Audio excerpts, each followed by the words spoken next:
10,000 হজ প্রত্যাশীর অনিশ্চয়তা অচিরেই কেটে যাবে। ইতিমধ্যে অর্ধেকের বেশি যাত্রীর সমস্যার সমাধান হয়েছে। এ নিয়ে উদ্বিগ্ন হবার কিছু নেই বলে জানিয়েছেন ধর্ম উপদেষ্টা।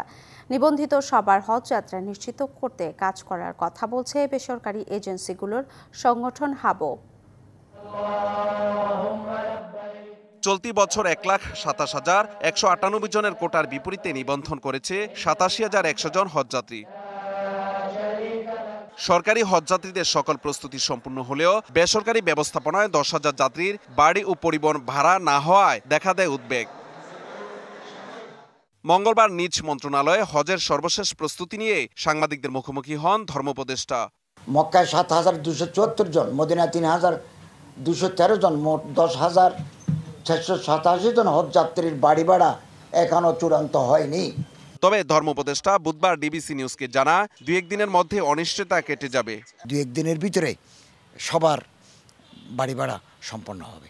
এভাবে যদি হয় তাহলে হজ ব্যবস্থাপনায় যে চ্যালেঞ্জ, যে বাধা, এগুলো আর থাকবে না। আগামী দিনগুলোতে এজেন্সিগুলো সৌদি আরবের ডেডলাইন, সৌদি আরবের অর্ডার, এটা মেনে চলবে।